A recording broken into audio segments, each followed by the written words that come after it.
রব্বুল আলামিনের শুকরিয়া এবং কৃতজ্ঞতা জ্ঞাপন করছি যে মহান রব্বুল আলামিন আমাদের জীবনের দীর্ঘ সময় থেকে সামান্য একটি সময় বেছে নিয়েছেন দিনই এক মারকাজে, দিনই এক শিক্ষালয়ে অবস্থান করার জন্য। আমরা সকলে বলি আলহামদুলিল্লাহ।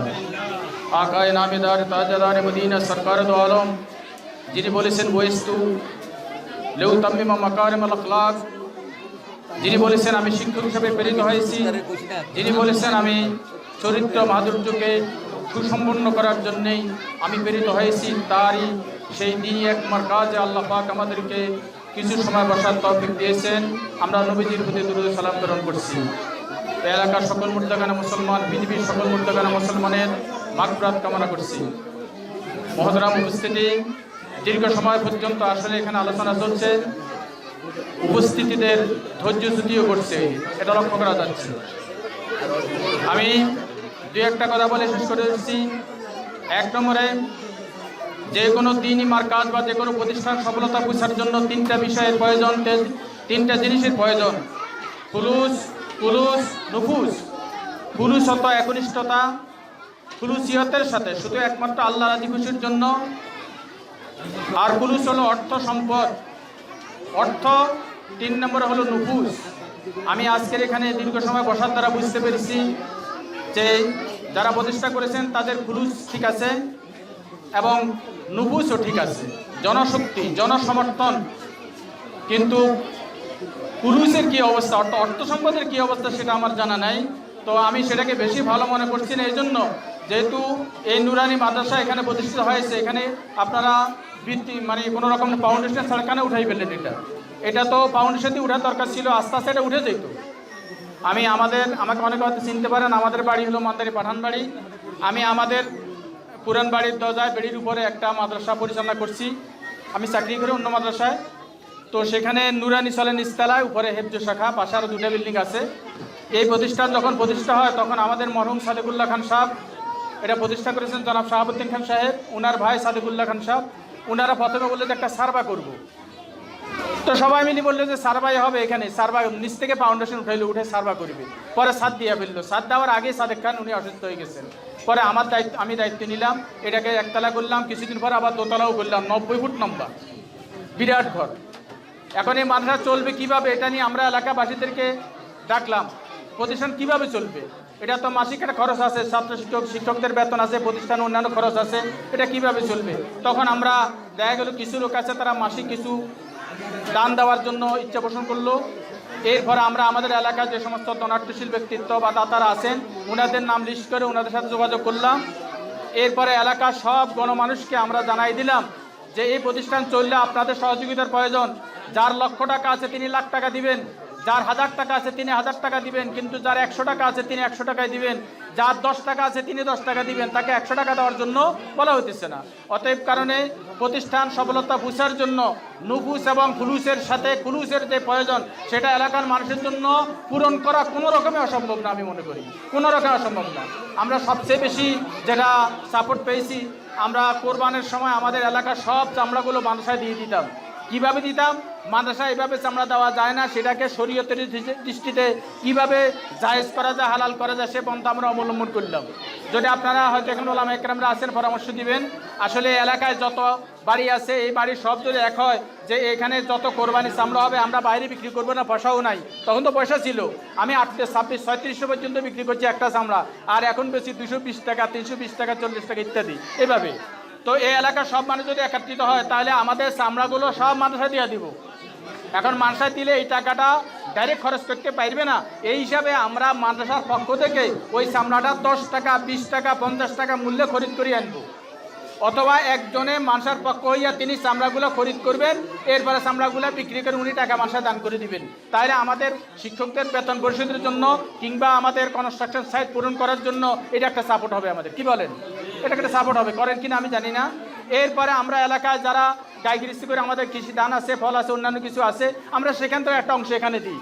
আপনারা মনে রাখবেন যে এই সন্তান, আমি কথা কিন্তু খুব একবার সংক্ষেপে চলে যাচ্ছি, এখানে আপনারা যেটা দিচ্ছেন ওয়ামিরিল্লাম হাত তিজু আল্লাহ কি জিকির মে গুজরা, আল্লাহর জিকিরে আল্লাহ স্মরণে আপনি যে সময়টা ব্যয় করছেন এটাই আপনার কাজে আসবে। আপনার যে সম্পদটার যে অর্থটা আল্লাহর জন্য ব্যয় করেছেন, আল্লাহ দ্বীনের জন্য ব্যয় করেছেন, এটাই পরকালে আপনার জন্য উপকারী ভয় আনবে। অতএব কারণে আমার বাবুনরা আপনারা ঠগেন নাই। আপনার এই সন্তানকে এখানে দেওয়ার অর্থ হলো আপনি তাকে দ্বীনি মারকাজে দ্বীনি শিক্ষা অর্জন করার জন্য দিয়েছেন। আল্লাহ পাক কোরআন কারিমে বলেছেন আমান হাসানু কাওলাম মিম্মান দাআ ইলাল্লাহ, ওরে আল্লাহর পথে যারা ডাকে, আল্লাহর কোরআনের দিকে যারা ডাকে তাদের ডাকছে উত্তম কার ডাক। এই এলাকায় আজকে রাজাবাদ সহ জাকির হোসেন পাটোয়ারি, যিনি আপনারা কিয়ামতের ময়দানে দেখবেন যদি উনি খুলুসিয়তের সাথে আল্লাহ সন্তুষ্টি রাজি খুশির জন্য যদি কাজ করে থাকেন, কিয়ামতের ময়দানে আপনি দেখবেন যে রাজা রাজমুকুট তার মাথায় মধ্যে ঝুলতেছে, তিনি সেখানে রাজ্যের রাজার আসনে সেখানে অবস্থান করতেছেন। আপনারা দেখবেন যে অনেক বেশি নেকি নিয়ে তিনি কিয়ামতের ময়দানে উঠবেন। আমরা কি চাই না এরকম অংশীদার হইতে? চাইনি কি সবাই? আমরাও চাই। তাহলে আমার যেটা সামর্থ্য আছে সেটাই তো দিব। ইয়াসালুনাকা মাযা ইউনফিকুন কুলিল আফওয়া, আল্লাহ বলতেছেন আপনাকে যদি জিজ্ঞাসা করে যে আমি কি দান করব, আপনি বলেন অতিরিক্ত দান করো। তোমার কিছু এখান থেকে দাও কিছু, তোমার এখন মাসিক বেতন 10,000 টাকা, এখান থেকে বা রিক্সাওয়ালা ডেলি 300 টাকা বেতন পায় ভাড়া, তিনি কি 10 টাকা দান করতে পারেন না? তাহলে এখানে একটা দান বাক্স থাকবে, রিক্সাওয়ালা যাওয়ার সময় 5 টাকা দান করে যাবে, 10 টাকা দান করে যাবে, এখানে দোকানে বাক্স থাকবে, যারা খরচ করবে তারা কিছু টাকা এখানে দিবে। এইভাবে আমরা ইচ্ছে করলে প্রতিষ্ঠানের খরচ বহন করা আমাদের জন্য কোনো ব্যাপার হবে না ইনশাআল্লাহ। হেজরুল উম্মাত ইয়াল মাদ্রাসাতুল বানিন আল বানাত, আমার মামুনদেরকে বলবো সন্তানকে সুযোগ্যবান করার জন্য, সন্তানকে মানুষ করার জন্য, সন্তানকে দ্বীনি শিক্ষায় ব্রতী করার জন্য, দ্বীনি শিক্ষায় শিক্ষিত করার জন্য আপনি যথেষ্ট। আপনার সন্তানের পিতা লাগবে না, আপনি যথেষ্ট, আপনি করতে পারবেন এটা। আপনি আপনার সন্তানকে সুশিক্ষা দিবেন। আমরা দেখছি আমরা যে সমস্ত ছেলে মেয়েদেরকে নুরানি মাদ্রাসায় পড়িয়েছি, তারা নুরানি মাদ্রাসায় শিক্ষা অর্জন করার পরে হাই স্কুলে গেছে, কিন্তু তারা মাস্টারি পদে পড়ে, আলহামদুলিল্লাহ বলেন। কারণ মূল ভিত্তি ঠিক করে দিতে হবে। আপনি যখন কোনো বৃক্ষরোপণ করেন তার গোড়া ঠিক করে দেন। আপনি যখন কোনো কিছু চাষ করবেন সেটা আপনি মূল বীজটা, ভালো বীজটা আপনি বপন করেন, তাহলে সেখান থেকে ভালো ফল দিবে, সেখান থেকে ভালো ফল দিবে। অ্যাজ ইউ সো ইউরিপ, অতএব কারণে কামা তাদিন তুদান আরবিতে বলে প্রবাদ। তা আমরা আজকে আমাদের সন্তানদেরকে যদি মূল ভিত্তিটা কোরআন উপরে দিয়ে দিই, আমাদের সন্তানদেরকে মূল ভিত্তিটা যদি আল্লাহ এবং রাসূলের শিক্ষার উপরে দিয়ে দিই, তাহলে ইন্না হাযাল কোরআন ইয়াহদি লিল্লাতী হিয়া আকওয়াম, আল্লাহ বলতেছে এর থেকে উত্তম সঠিক পথ নির্দেশনা আর কোনো কিছুই নাই, যেটা মানুষকে সফলতার পথে বুঝাই দিবে, যেটা মানুষকে আল্লাহর পথে বুঝাই দিবে, যেটা মানুষকে জান্নাতের পথে বুঝাই দিবে। আপনার এই সন্তান এখানে পড়ার অর্থ হলো আপনি জান্নাতের একটা পথে মুখে, আপনার রাস্তার মুখে চলে আসছেন। আপনার সন্তান দ্বীনি শিক্ষা অর্জন করতেছে, আপনার মাথায় কিয়ামতের ময়দানে রাজমুকুট পরায় দেওয়া হবে। ইকরা ওয়া আরতাকে কামা কুনতা তুরাত্তিল ফিদ দুনিয়া ফাইন্না মানজালাতাকা ইনদা আখিরা আয়াতিন তাকরাউ বিহা, হাদিস শরীফে আছে। এখানে উলামা ইকরামরা আছে, আমি এগুলো অনেক বলবো না। তো যাই হোক, আমি মনে করি এখানে যে জাকির হোসেন পাটোয়ারি সাহেব তিনি এই মাদ্রাসা প্রতিষ্ঠা করছেন, আমি পরিচালনা করি একটা প্রতিষ্ঠান। আমি জানি আমার ছাত্ররা এখানে আসি, কেউ এই প্রতিষ্ঠান পরিচালনা করতে অনেক কথা আসবে, কিন্তু আপনি যদি ন্যায়ের উপরে থাকেন অসুবিধা আছে ন্যায়, আপনি যদি ইনসাফের উপরে থাকেন, সততার উপরে থাকেন, কোনো অসুবিধা আছে? কোনো অসুবিধা নেই। আমাদের ওই এলাকায় এখন এমন অবস্থা, একটা প্রাণীও নাই যে মাদ্রাসার বিরোধী, সবাই মাদ্রাসার পক্ষে। এটা আলহামদুলিল্লাহ, আমি মিটিংয়ে সবসময় বলি যে এটা দুর্ভাগ্য না, এটা সৌভাগ্যতা। এটা এলাকার মানুষের জন্য সৌভাগ্যশালিতা, বদান্যতা, এটা মানুষের জন্য সাইদাত। অতএব কারণে আপনার এলাকা যারা আছেন, এই প্রতিষ্ঠান আপনাদের ভালোর জন্য করছে না খারাপের জন্য করছে?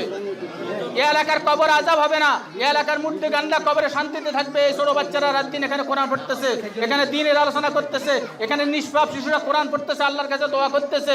এই জন্য এই এলাকা কবর আযাব হবে না, এই এলাকার মানুষ কবরে শান্তি থাকবে, আখিরাত দুনিয়াতেও শান্তি থাকবে। এই এলাকা কঠিন মহামারী ঢুকবে না, এই এলাকা কঠিন বিপদ আসবে না ইনশাআল্লাহ। আপনি বলে গেলাম আসবে না ইনশাল্লাহ। এই প্রতিষ্ঠান যতদিন খাড়া থাকবে ততদিন এই এলাকায় কোনো মহামারী আসবে না, এই এলাকায় কোনো রকম প্লেগ আসবে না, এই এলাকায় কোনো রকমের খারাপ কোনো রোগ বিমার বালিয়াত মাসায়েব এখানে আসবে না ইনশাআল্লাহ। আপনারা এই আশায়, এই নেশায় আপনাদের সন্তানগুলোকে এখানে পড়তে দেন, এরা কোরআন শিক্ষা অর্জন করুক। এটা যেহেতু কোরআন শিক্ষা নয়, এরা দুনিয়া শিক্ষা অর্জন করে।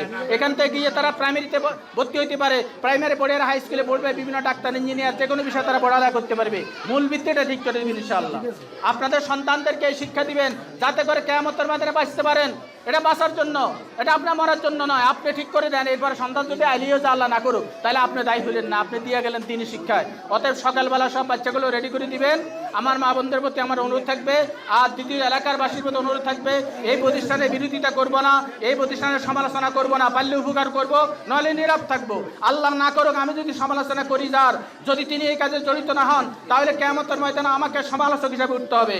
হজ্জাজ বিন ইউসুফ সম্পর্কে এক ওলি আল্লাহর কাছে এক লোক আসি বলল, যে হাজ্জাজ বিন ইউসুফে খারাপ কাজটা করেছে, আল্লাহর ওলি বললেন যে শোনো, তুমি হাজ্জাজ বিন ইউসুফ সম্পর্কে একটা খারাপ কথা সমালোচনা করলে যদি তিনি এই কাজটা করে থাকেন তাহলে তিনি শাস্তি পাবেন, আর যদি না করে থাকেন তাহলে কিয়ামতের ময়দানে ওই শাস্তি তোমাকে পেতে হবে। অতএব কারণ আজকে জাকির হোসেন পাটোয়ারি নয়, এই মাদ্রাসার সাথে যারা জড়িত আছেন, এই মাদ্রাসায় যারা খেদমত করতেছেন, এই মাদ্রাসায় যারা দান সদকা করতেছেন, আপনারা এই মাদ্রাসার পক্ষে থাকবেন। হইতে পারে এই মাদ্রাসা কিয়ামতের ময়দানে আপনার নাজাতের উসিলা হয়ে যেতে পারে ইনশাআল্লাহ। আপনি বাঁচে যেতে পারবেন ইনশাআল্লাহ। এই মাদ্রাসার উসিলে আপনি বাঁচে যাবেন, এই এলাকা বাঁচে যাবে, আপনারা দেখবেন এখানে কোনো কত বাঁচবে না ইনশাআল্লাহ। এই প্রতিষ্ঠানের উসিলায় এই ছোট বাচ্চারা নিষ্পাপ, এরা যা বলে তা কবুল।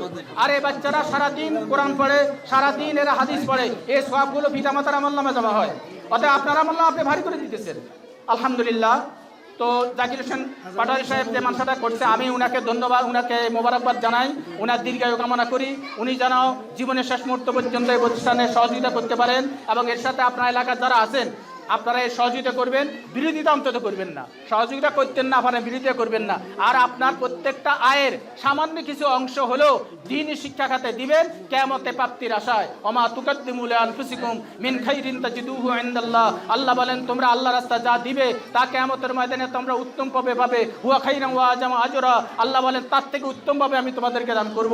অতএব কারণে পরকালে পাওয়ার আশায় এই প্রতিষ্ঠানে আমরা সহযোগিতা করব, এই প্রতিষ্ঠানের প্রতি আমরা আন্তরিকতা রাখবো, এই প্রতিষ্ঠানের প্রতি আমরা মহব্বত রাখবো। এই প্রতিষ্ঠানকে আল্লাহ পাক কবুল করেন, এই উসিলায় এলাকার সকল মানুষকে আল্লাহ পাক কবুল করেন। আল্লাহ রাব্বুল আলামিন কিয়ামত পর্যন্ত এই দ্বীনি মারকাজকে কায়েম রাখেন। আমরা সকলে আজকের এই মুহূর্তে মহান আল্লাহর মহিয়ান করিয়ান দরবারে প্রার্থনা জানাই, আল্লাহ আমাদের প্রার্থনা কবুল করুন। এই বলে আমি আমার কথা এখানে শেষ করছি। ওমা আলাইনা ইল্লাল বালাগ।